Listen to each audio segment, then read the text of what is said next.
we are gathered here today to make sure everyone eats.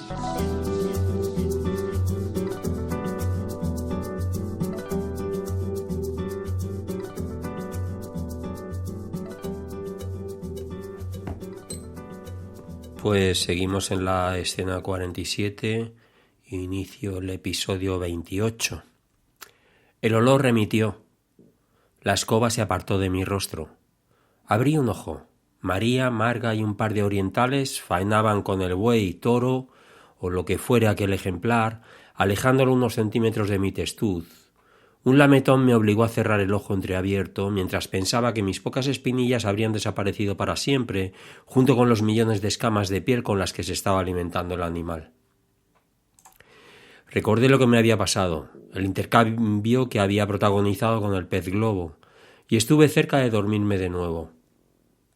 Con un esfuerzo abrí los dos ojos. Vi una botella de suero o algo parecido, unas gomas transparentes que desaparecían bajo la manta que me cubría. ¡Qué calor! Y el espacio que yo ocupaba en la vivienda del toro. Apenas un rincón, bajo unas tablas que hacían la función de baldas, de las que sobresalían unas cuerdas como las que suelen ayudar a rematar los embutidos. Junto a las tablas que sustentaban las baldas, unos barriles de cerveza, una caldera de latón similar a las estufas de chimenea y un acuario enorme con peces globo. Me sobresalté. «¿Estás bien, verdad?» Expresión de enfermera auténtica. Qué gusto de oírla en momentos como este, donde la vida parece jugar a la muerte en la cabeza. Como los días que transcurren entre la bruma matutina y la pereza lánguida tras una noche de insomnio, días de gafas de sol y de paraguas. La hermana de Xuan, con su cara pegada a la mía, parecía preocupada. «Bien, ya estoy mejor.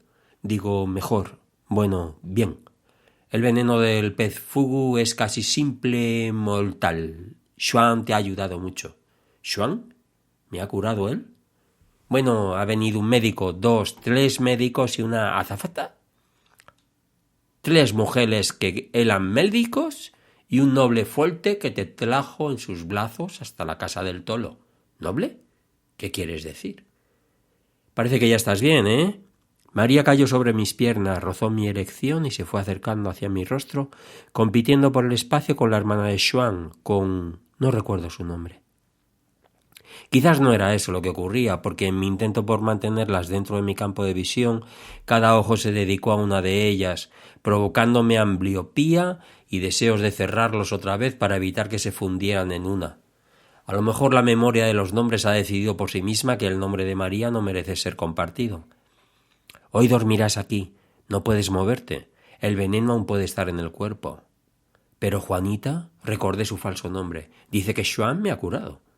«Sí, amor, Xuan ha hecho lo que sabía, preparar el futo, como quiera que se llame, extraer el veneno de tu brazo con el mismo cuchillo, clavarte un par de agujas en los testículos y llamar al médico cuando Marga amenazó con sacudirle».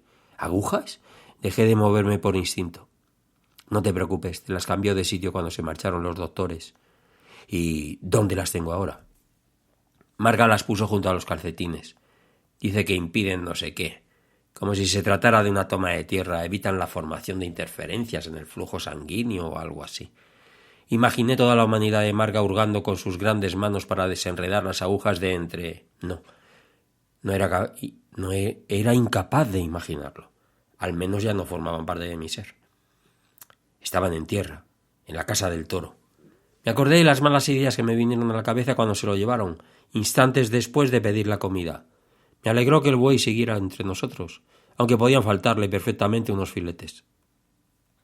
«Tú mañana descansar aquí y luego el noble venir al mediodía y subirte a tu casa. Así controlar la evolución de fiebre y del curso del veneno a las afueras de tú». «María, ¿quién es el noble?» «No se llama así, se llama Norberto. Norbe. Es un transportista amigo de Xuan y de Marga, casualmente, que ayudó a moverte hasta aquí. Entró justo cuando llegó el servicio de urgencias. Un buenazo que está buenísimo. Pablo, bueno, que nos tenemos que ir porque madrugo para servir mi primer catering. Descansa, que ya verás cómo mañana estarás mejor. Adiós». Varias voces con distintos timbres, casi en diversos idiomas, se despidieron al mismo tiempo. Alguien apagó la luz. Oí claramente el movimiento de las patas del toro, olí su aliento y noté el latigazo de su lengua. Esa escoba que me descamaba la faz como una limpieza de cutis, un decoupage estilo híbrido. Por la mañana podría comprobar si los motivos que adornaban mi cara por el efecto de la lengua del toro eran los que yo hubiera elegido de haber tenido la oportunidad de dirigir la operación. Soñé que mi tía Clarisa le ordenaba a Mancia que sirviera café y tostadas a los cerdos, y que éstos aparecían de la nada, sentados en el sofá junto a la chimenea. De cerca el olor a purines se diluía en el aire, vencido por el derroche de jabón francés, vencido por el sueño y el dolor del brazo. ¿Había llegado a probar el pez globo? Ahora tenía delante de mí la cara de 3 de estos, haciendo números de circo, ora una inversa mortal, ora un lateral con tirabuzón y doble mortal, pero no estaban dentro de un acuario, ni en el agua, flotaban sobre el cobertizo a la altura de mi cabeza. El toro, entre tanto, vestido de maestro de ceremonia, cantaba algo en japonés, o en chino, no, en japonés. 48. Que tinguis bon viatge avui, fill meu. Ya es la hora. Vamos, que tienes que desayunar algo, vestirte y salir de viaje. Qué emocionante, tu primer viaje de trabajo. Y a Valencia nada menos. Me agité, confundido por las luces de unos quinqués y las 2 sombras femeninas que reconocí de inmediato. Mamá y mi hermana. Una tercera permanecía detrás de ellas, aunque sobresalía claramente por encima de sus cabezas. Un humano, si es que lo era, de tamaño envase familiar con un 50% más de producto gratis. ¿Estás bien, Pablo, hijo? Ay, qué mala me he puesto cuando me han dicho que te morías. Me he acordado del pobre señor Antonio, el del Molins de Rey. Se atragantó con un huesecillo de pollo y le tuvieron que hacer una trasoctomía de esas allí mismo en el comedor, sobre la mismita mesa que apartamos las escudelles de puchero maragato que acababa de cocinar la señora Mercedes, que Dios tenga en su gloria. Sabía que la savia de mi mamá, con su extraordinaria capacidad para la narrativa, apenas había iniciado el relato. Mi madre se ganaría la vida muy bien como contadora de historias, pero necesitaría una estenotipista de primerísima, una persona avezada en los discursos rápidos, quizás una de las funcionarias del Congreso a la que le gustaran las historias largas y cargadas de contenido y de mayúsculas.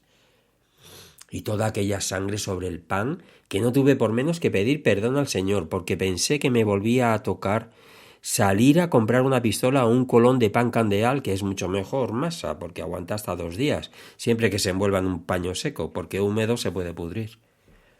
Con el mal tiempo que hacía, esa tormenta, todo lleno de relámpagos, mira, si se me pone la carne de gallina solo de pensarlo. Qué mala era, porque en lugar de considerar que el buen hombre la estaba diñando, egoísta de mí, solo pensando en la sangre sobre el pan y la escudella enfriándose, que luego, inmediatamente recordé que había un paquete de 100 gramos de mortadela sevillana, que había comprado mi tía Martica para los bocadillos del lunes, que recuerdo ese día como si acabara de vivirlo, que era domingo, día del Señor, y en misa habíamos cantado, porque la de 11 era cantada, las otras no, que después de toda la intensidad de la situación, con apenas 2 bocados en el libro de rumiante en el estómago, me comprometí a mí misma, me conjuré, porque jurar y prometer, salvo en ocasión de fiesta mayor, habiendo de por medio un hombre santo, un párroco con pedigrí, como don Elías, que ya te contaré alguna de él más adelante, pues que eso, salvo en esas ocasiones, ni prometo ni juro, que no quiero que me confundan con una diputada y que te decía que decidí no volver a comprar pollo. Si acaso delicias de esas congeladas de Findus, que me gustan más que las de la cocinera, aunque últimamente vienen como casi igual. No sé. Quizá me aventure con las pechugas de pollo en mis pensamientos, porque ya ha pasado tanto tiempo. Sí, casi seguro. Porque ayer mismo las hice para tu hermana, que las prefiere a los filetes rusos o las hamburguesas. Se las hice más buenas, rebozadas, con mucho huevo y doble de pan rallado. Buenísimas. ¿Estás bien, mi cielo? ¿Será cierto que cuando somos mayores los recuerdos se hacen más vívidos? No. Es que ya lo ha contado tantas veces que la película se dispara sin necesidad de ubicar un nuevo rollo en el proyector. Mamá, la experta en sesión continua. Pero claro, a lo que iba, que la mortadela sin pan no es lo mismo, y mientras el veterinario que había venido a comer, invitado por mi tía, eso sí, que ese no era un hombre de los que se te presenta así como así, pues que en agradecimiento a la ayuda impagable que nos había prestado, a mi tía, porque yo era muy pequeña, con la pobre vaca que traía el ternero atravesado, que ellos no nacen de cabeza como nosotros, los veterinarios supongo que sí, sino de patas, y pueden desgarrar a la vaca y... Pero ¡qué toro! Es enorme, hijo. No los había visto así desde las películas de Gary Cooper y el otro ese tan guapo, medio rubio. Alan Ladd. Bueno, que esas las veíamos en blanco y negro, pero yo sé que era medio rubio. ¿Y tú? No sigas que eres pura exageración, mamá. Mi hermana evitó que la historia se desbordara por la estancia propiedad del buey. Venga, Pablo, prosiguió con la racionalidad que caracterizaba sus intervenciones en momentos de crisis, que Norberto ha venido para ayudarnos a llevarte a casa y así te aseas, que si no puedes, él te ayuda y desayunas... Sigo un poquito. Y desayunas unos copos de avena y un poco de polen y propóleo y te tomas unas pastillas que nos han dado para ti. ¿Estás bien? La imagen de un hombre sobre una mesa con la garganta abierta, roncando por la falta de respiración y rodeado de niños hambrientos me provocó una sensación que creí era parecida al éxtasis religioso o al horror de los asesinatos narrados en la película Seven, pero enseguida reconocí como una punzada de hambre. Intenté incorporarme y me mareé. El tal Norberto me alzó como una pluma, caminó por el patio seguido por mi hermana y mi madre, que continuaba narrando la anécdota de su infancia, cambiando puntos conocidos aquí o allá, incorporando nuevos protagonistas y recreando su pasado en aquel pueblo catalán. Por la calle la gente se volvía para mirarnos. «Cogemos un taxi, Norberto». «Tómenlo ustedes, señoras, que yo prefiero caminar. Apenas en 30 minutos les deposito al chico en la misma casa, se lo lavo y se lo desayuno y con unos cuarticos de hora se lo devuelvo impecable». La posibilidad de que el enorme negro me duchara me llevó a intentar bajarme, haciéndome sentir como aquel día en que me llevaban a urgencias por el mismo medio, pero en otros brazos, en los de mi abuela. «Bájeme, Norberto. Ya seguimos andando los dos, y eso». «Eso sí que no. Tenemos que salir para Valencia dentro de un par de horas. Así que mejor se me va despertando entre los brazos para que cuando lleguemos a su domicilio se me pueda poner de pie, que yo le ducho en un santiamén y nos ponemos en marcha». Confiaba en que nadie me reconociera. Estábamos en pleno centro del barrio. Los coches se detenían para dejarnos cruzar. 2 policías se acercaron a Norberto y al verme a mí tapado con una manta con una zapatilla en un pie, no sé quién me la había colocado, y el otro descalzo, desnudo bajo la manta que iba arrastrando por la acera, carne a la intemperie, se pusieron a caminar delante de Norberto tocando el pito y agitando los brazos. Cada vez más deprisa, al llegar al parque echaron los 3 a correr. Los 2 policías sin fuelle, congestionados, el pito ya no les sonaba, apenas un jadeo, como si respiraran por la boquilla. Los brazos, más que para ordenar el tráfico de los peatones, les servían para tomar impulso, como 2 niños a la carrera.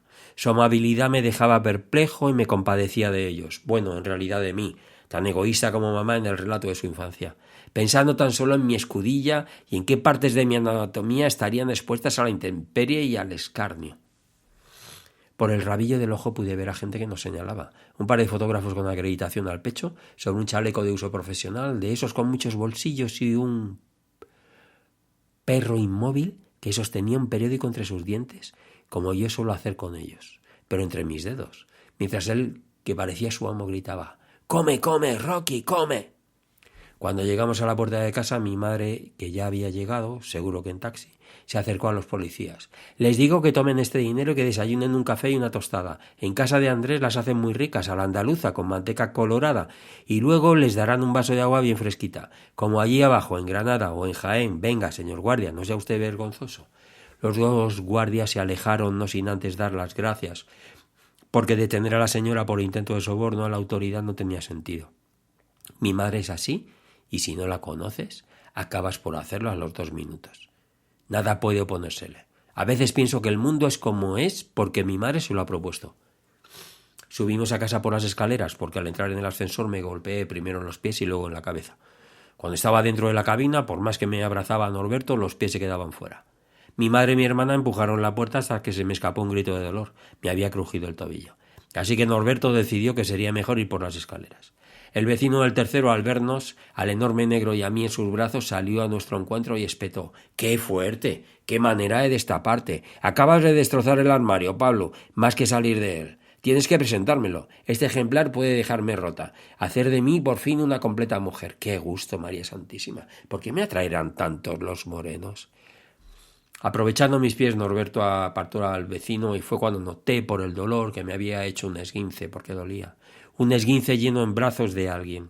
Una bobada más. Otro accidente fortuito. Entramos en casa. «¿Dónde le dejo al cachorro, señora?» «Póngalo en el sofá, Norberto», gritó desde la cocina, «que estoy preparando el desayuno». «¿Le gusta el ajo blanco?». Me dejó en el sofá y tapé mi desnudez con la manta llena de barro y humedad. Me pasé Me puse de pie sobre un solo pie y a la pata coja fui subiendo las escaleras hasta que llegué al cuarto de baño. Sonaron golpes en la puerta. ¿Tú quieres que yo te ayude, mi niño? Ya me apaño, gracias. Había cerrado la puerta con pestillo por temor a que el moreno se colara y pretendiera fregarme con una esponja o un cepillo de raíces. Salí de la ducha reconfortado conmigo y con la humanidad. Me vestí y me puse una tobillera de mi abuela de cuando se cayó en la calle y se dobló el tobillo. Venía de familia la poca resistencia de los huesos del pie. Me calcé unas botas de montaña y bajé al comedor. El desayuno estaba servido. Cómetelo todo y tómate las pastillas. Un bol de cereales, 3 magdalenas y un café con leche. Nos tenemos que ir, señora. Tomad estos bocadillos para el camino. Bueno, pues lo dejo aquí. Muchísimas gracias por escuchar. Espero que te parezca interesante para proseguir con él en el episodio 29. Y ya sabes, esta novela está disponible en Kindle. Buscas Gustavo Ruiz, libros, buscas Simpatía Laboral y te la descargas por 3,5, creo recordar. Que lo pases bien y gracias por escuchar. Chao.